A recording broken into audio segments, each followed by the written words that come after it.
Cascade Kids, it's the last Sunday of the month, which means that next week we are going to have a brand new Life app, and it is so cool and it is so fun, and I am so not going to tell you what it is. You have to tune in next week. This morning we're going to wrap up all of the lessons that we've had this summer about faith. And faith is, I think you guys can all say it together with me, faith is trusting in what you can't see because of what you can see. All summer long, we've had some really great lessons about people who decided to follow Jesus. We've learned about the apostles and what they did after Jesus resurrected and how they told more people, and how people at Pentecost, so many people decided to become followers of Jesus. And the Jesus movement kept growing and growing, and it got bigger and broader and across different nations. And I just thought today would be a really good day to wrap up all of these stories about followers of Jesus with a lesson about heaven. I know, you guys ask me about it every once in a while. One of you will say, hey, what is heaven like? Well, I'm going to try and answer that, but you have to know, I don't exactly know what heaven is like. I have a few ideas. I do know there's a lot of nonsense out there about heaven. I mean, it's been depicted in film and TV and written about in stories and poems and songs and portrayed in all kinds of artwork. And there's recurring themes that you see with images of harps and clouds, crowns and gold, mansions. Somehow St. Peter is standing at a gate with a big book to see who gets in. That kind of reminds me of like Santa's naughty or nice list. I don't think heaven's like that. But all of these are symbols, okay? So, and some of them may not seem that appealing, like the harp thing. Well, maybe you love harp music, but maybe if you don't love it, that might not be a really fun thing to think about, heaven filled with harp music, if it's not your favorite music. Here's what I think sounds like a little bit of heaven on earth. Do you guys know what it is? I've told you before. Can you guess? It's a baby's laugh. Isn't that the best? Come on, you guys cannot help but smile when you hear a baby laugh. It is a really good sound, and it's a really happy sound. I don't know if heaven sounds like a baby laughing, but I think that the feeling I get when I hear a baby laughing is a feeling I'll get when I hear the sounds in heaven. I know some people feel closest to God when they're out in nature. Have you ever heard that expression, out in God's creation? I think there's a reason for that, because I think there's some places in this world that we go to or we visit.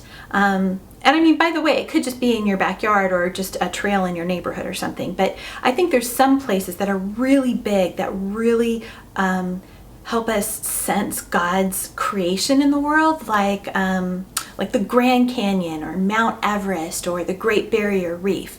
And people from all over the world will flock to these places just to experience them and to be there and to take it all in.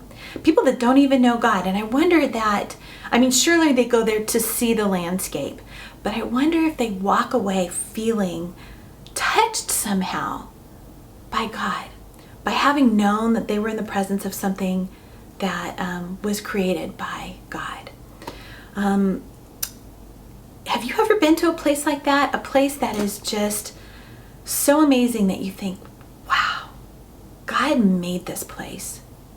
Or have you ever been to a place where you think, it is so obvious that God created this, that this place was made by the hand of God?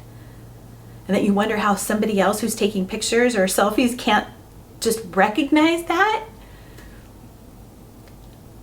I think those places that are so special are amazing because they hint at the majesty of God, or they remind us of the majesty of God. And it doesn't have to be a place. It could be a moment. It could be even in a sunset. Sometimes God paints the sky so beautifully that it makes me stop in my tracks and just go, wow. And it's just as natural as breathing just to start praying. Well, here's the thing. Here's my point.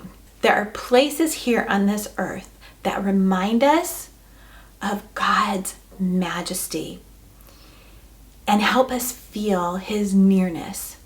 And if that's true, then heaven is going to be 1,000,000 times infinity better than that feeling, because God is going to actually be there, right there with us. Now, I'm going to read a verse to you from the book of Revelation, because this is what the scriptures say about heaven. Okay, so listen up. Look, God now makes his home with the people. He will live with them. They will be his people, and God himself will be with them and be their God. He will wipe away every tear from their eyes, and there will be no more death, and there will be no more sadness. There will be no crying, no pain. Wow! No more tears, no more sadness, no more pain, no more death. Listen to what else scripture said. This is Jesus talking about heaven, okay? There are many rooms in my Father's house. If this were not true, would I have told you that I am going there? Would I have told you that I would prepare a place for you there? And if I go do that, I will come back and I will take you to be with me. Then you will also be where I am. You will be there with me. That's what Jesus says. He is making a place for us. And because of that, we can live with confidence and joy, knowing that God's plan is good and that God's love lasts forever. When we worry about the future, we can have faith that it will all get better in the end. Maybe we won't see it, but in the end, it will all get better. When we look around us and we see that things aren't as they should be, we can have faith that God will make it right in the end. Maybe we won't see it, but he will make it right. And the last thing I want to tell you about heaven is that I think it's a community, right, of belonging. Jesus is there. All of the believers, all of his followers are there. And there's this idea that everyone that is there belongs and everyone there fits in. And when we lose someone that we love, we can have faith that we're going to see them again. I look forward to seeing my brother Matt again. I've told you that he passed away several years ago, and he was a really good big brother, but he wasn't perfect, and he teased me constantly. And right up till the very end, he was so sick towards the end of his life, and I just remember this one time, he's lying in his hospital bed, and like I said, right up until the end, he teased me like only an older brother can tease his younger sister.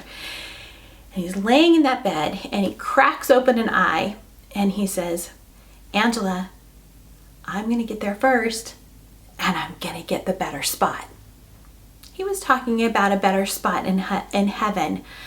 Well, I happen to think that all the spots in heaven are the better spot.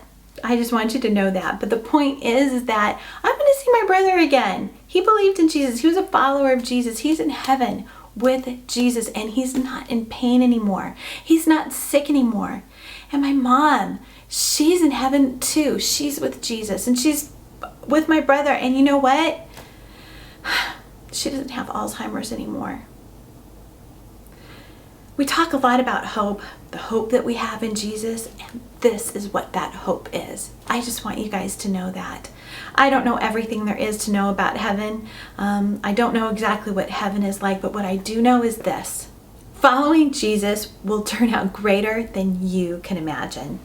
Before we go, I want to let you know that there are some really fun activities in your Cascade Kids monthly box this week. Activities about heaven and a couple games that I think are really fun. I hope you enjoy it.